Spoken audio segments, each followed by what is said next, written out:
Assalamualaikum warahmatullahi wabarakatuh. Tadi pagi saya ngobrol di Cafe Ikhlas, ngopi bersama saudara Ijul yang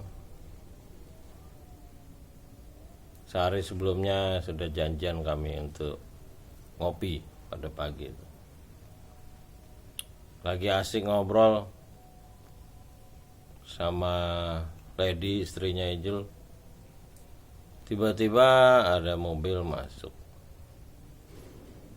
Ternyata mobil ini adalah dari keluarga bayi yang ditemukan di depan pintu rumah saudara Ijul di Bandar Lampung,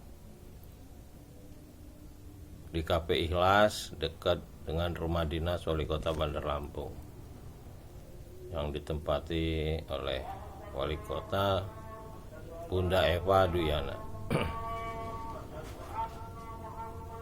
Ternyata mereka adalah rombongan keluarga dari ibunya bayi yang ditinggalkan di rumah saudara Ijul yang sedang dalam proses adopsi oleh saudara Ijul. Tak lama berselang datang Bung Heri. Kebetulan Bung Heri ini seangkatan dengan kami, angkatan SMA itu 82, tapi beliau dari SMA 1 dan Ijul dari SMA 2, saya sendiri dari SMA 70. Kebetulan orang tua kami bertiga adalah orang-orang yang dulunya bekerja di angkatan bersenjata.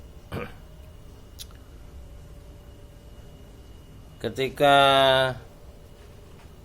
berjalan obrolan, pihak keluarga dari ibu si bayi yang ditemukan, bayi itu bernama Rizky kebetulan, yang saat ini berada di rumah sakit Kota Bandar Lampung, Cokro-Dipo, atas perintah wali kota Bunda Eva.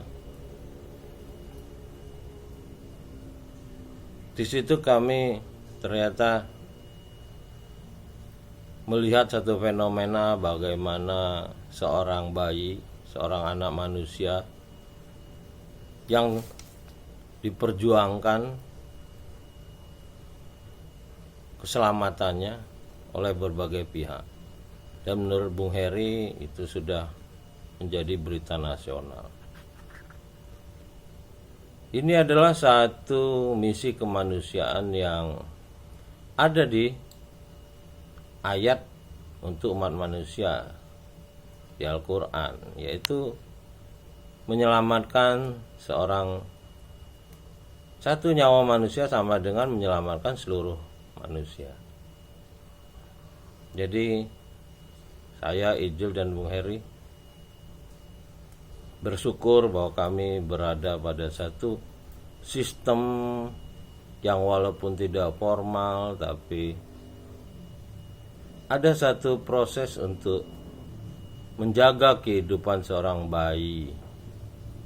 Bagaimana pihak keluarga dari bayi yang kebetulan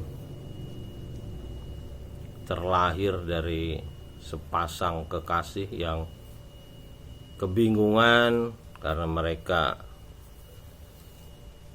memiliki anak di luar nikah. Dan setelah bayi itu lahir, mereka dinikahkan sesuai petunjuk dari tuntunan agama. Jadi kita tidak tahu ke depan bayi yang bernama Rizky ini mungkin akan menjadi satu tokoh nasional, mungkin yang akan juga bisa memuliakan anak manusia. Tidak seperti halnya yang terjadi pada aparatur pemerintah yang bersenjata, yang sering menganggap nyawa manusia itu seolah-olah sesuatu yang tidak berharga. Yang anehnya mereka menganggap warga negara Indonesia itu sebagai penjahat dan musuh. Dan yang lebih parah lagi, ya seperti kasus Sambo, yang polisi sama polisi, komandan, dan terakhir terjadi di Lampung antar polisi Propam dengan polisi juga, yang saya dengar dari Pak Heri, terjadi setengah bulan lalu. Ya begitulah cara pencipta membalikan keadaan. Yang dulu masyarakat dituduh teroris, segala macam kejahatan berada di masyarakat, akhir-akhir ini dibuktikan bahwa kejahatan itu berada di pihak aparat bersenjata yang boleh dibilang oknum ataupun satu kesatuan. Sebab saya 27 tahun berada di pemerintahan, ya ada satu bahasa yang tidak tertulis gitu. Ada kewajiban-kewajiban negatif yang harus dilakukan pada atasan, seperti zaman kerajaan memberikan upeti ke atas, baru dianggap bahwa kita punya integritas. Ya nggak beda lah dengan zaman-zaman dulu. Dan ini pelajaran mahal, seperti ketika Belanda dulu pada abad ke-16 itu berbentuk republik, melakukan penjajahan. Mereka mengizinkan orang-orang untuk membunuh, sehingga POC waktu itu, Persatuan Dagang Belanda, dengan senjatanya bisa melakukan apa saja. Demikian juga Persatuan Dagang Spanyol, Portugis juga melakukan hal sama, sehingga terbunuhnya bangsa Amerika, Indian, jumlah 100 juta orang. Ya, ini jadi pelajaran. Terakhir, Belanda berubah menjadi kerajaan. Dan kerajaan sama republik, apa lebih baik atau lebih buruk? Tapi yang jelas hari ini Republik Indonesia ini memiliki dua daerah istimewa. Satu berbentuk kerajaan, yang hari ini saya lihat masih cukup baik, punya integritas, dan daerah istimewa Aceh juga masih cukup baik, punya integritas dengan nilai-nilai tertentunya.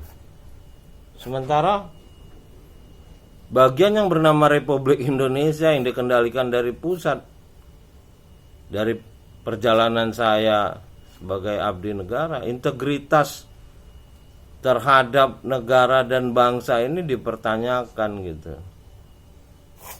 Karena mereka cenderung menganggap negara ini bukan miliknya.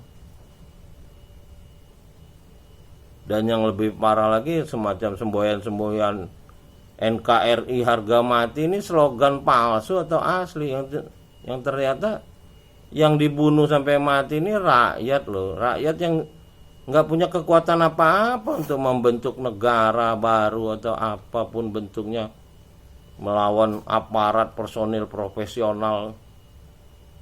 Kalau berhadapan dengan negara lain, saya pikir ya wajar-wajar aja aparat profesional bersenjata lengkap itu melakukan satu mobilisasi senjata dengan baik. Ini terhadap masyarakat warga negara yang tidak bersenjata dilakukan mobilisasi profesional. Luar biasa. Apa mereka kekurangan musuh ya di luar negara ini, sehingga rakyat ini dijadikan objek dari keahlian-keahlian membunuh itu. Ya, kita berharap dengan kasus penyelamatan bayi yang ditemukan di rumah saudara Ijul, kami dari KPI Ikhlas bergerak untuk menyatakan bahwa warga negara Indonesia, manusia Indonesia atau manusia di dunia ini tidak boleh sembarangan dibunuh, karena petunjuk Sang Pencipta untuk memuliakan manusia. Menyelamatkan satu nyawa sama dengan menyelamatkan seluruh manusia. Demikian. Assalamualaikum warahmatullahi wabarakatuh. Salam dari KPI Ikhlas Sumatera. Alhamdulillahirobbilalamin.